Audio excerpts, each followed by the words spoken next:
A reporter with President team has arrived in St. Petersburg, Russia's second largest city. Soon, the President of Kazakhstan, Kassym-Jomart Tokayev, will visit the country to take part in traditionally held informal CIS Summit, as well as to attend the annual meeting of Supreme Eurasian Economic Council. It's the end of year 2024. The leaders of CIS countries, as well as members of Eurasian Economic Union, will draw results of the joint work for this year and also set plans for the year to come. We're here to follow the agenda of events, so let's get started.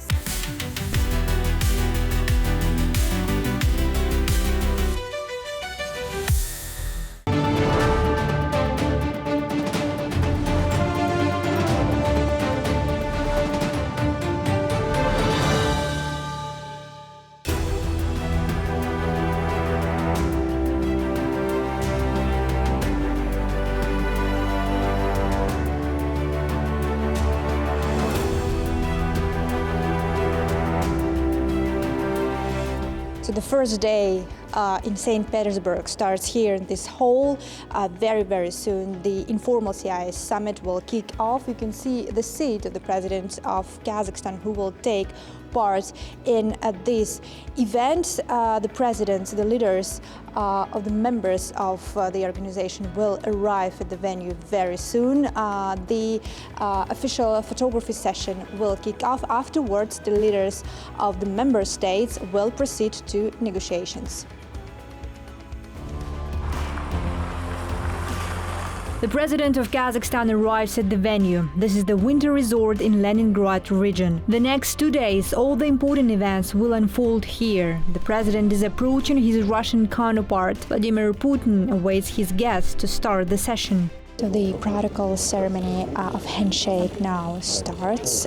This is the part of official welcoming ceremony. Russian President Vladimir Putin welcomes the President of Kazakhstan, Kassym-Jomart Tokayev, and the summit will continue its work now.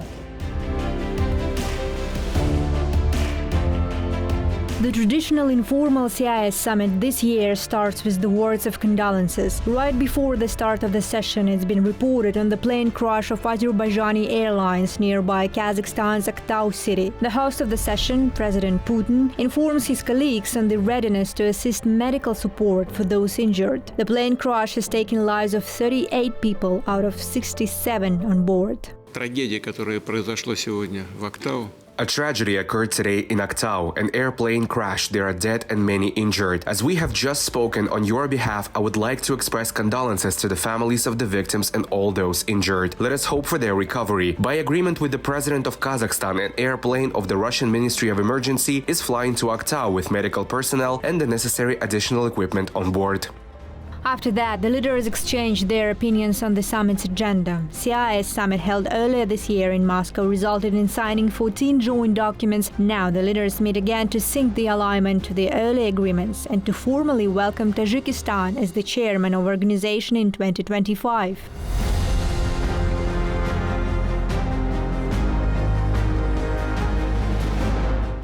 Second day in St. Petersburg's Leningrad region, the meeting of the Supreme Eurasian Economic Council will become a platform for the presidents of the permanent members of organization, the so-called Eurasian Five. The leaders of the Republic of Cuba, Islamic Republic of Iran and Uzbekistan will join the meeting as well. First, there is a meeting in narrow format. The President Tokayev, alongside his counterparts, presidents of Russia, Belarus, Kyrgyzstan, as well as the chairman of Eurasian Economic Commission, start negotiations. The Prime Minister of Armenia, Nikol Pashinyan, chairing organization this year, welcomes everybody online.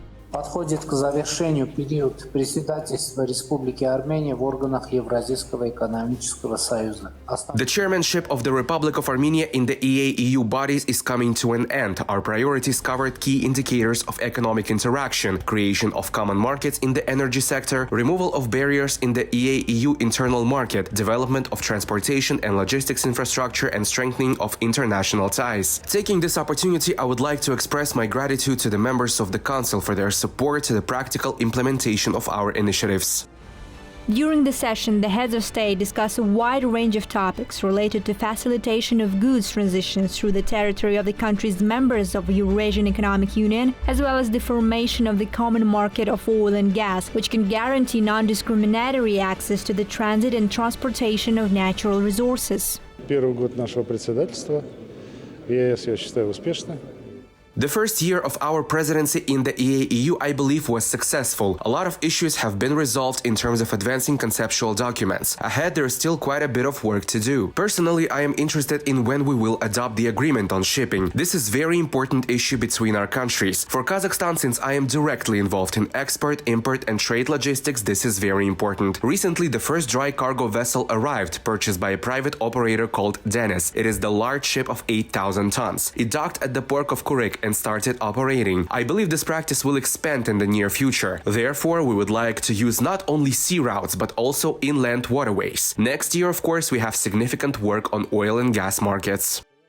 Meanwhile, Iran has gained an observer status in organization. The high participants of the Council also signed an agreement on the free trade with Iran, which will come into force in 2025. We've asked the representative of the Iranian government, Minister Muhammad Atabak, on his perspective on interaction with the Eurasian Five.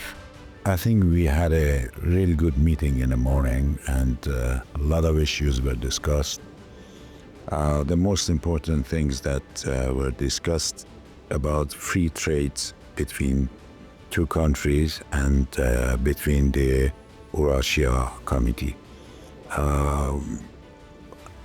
It was actually regarding to previous discussions that we had earlier in Armenia, and we concluded that we can spread our economy in both countries, and we can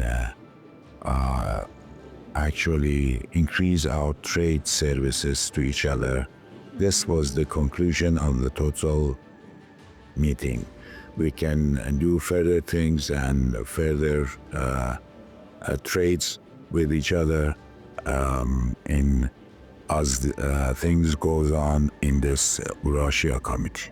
Now, the Eurasian Economic Council meeting in extended format begins. A little hiccup occurs in the beginning of the session. The participants are waiting for the Prime Minister of Armenia to join online. The session then proceeds with the speech of the President of Uzbekistan, a country observer in the organization. EAEU this year marks a 10-year anniversary. It was established in 2014 with an aim to create a common economic market with a free flow of people, goods and resources. Now, in a decade perspective, the leaders of the Union highlight a series of achievements of the work accomplished. In his speech, President of Belarus, who will chair the EAEU in 2025, invites all the participants for the next meeting of the Council in Minsk, insisting for the personal presence for all. Хочу попросить как председатель.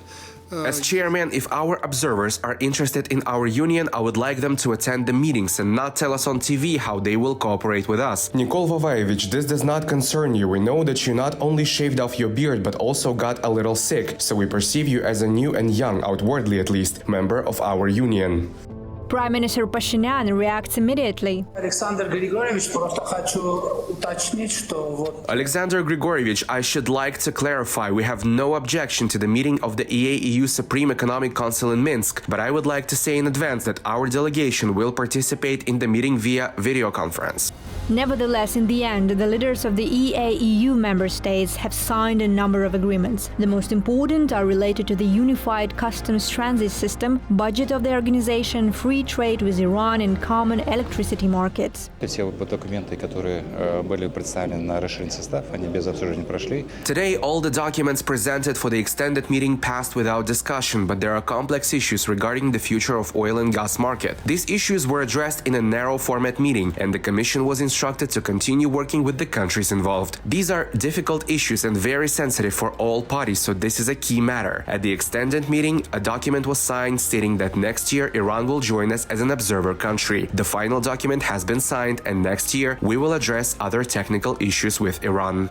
Partnerships with neighbors are very important for Kazakhstan. The relations will continue to develop dynamically in 2025, with Belarus taking a chairmanship in EAEU and Tajikistan in CIS. That's it for today. Happy New Year and see you next time.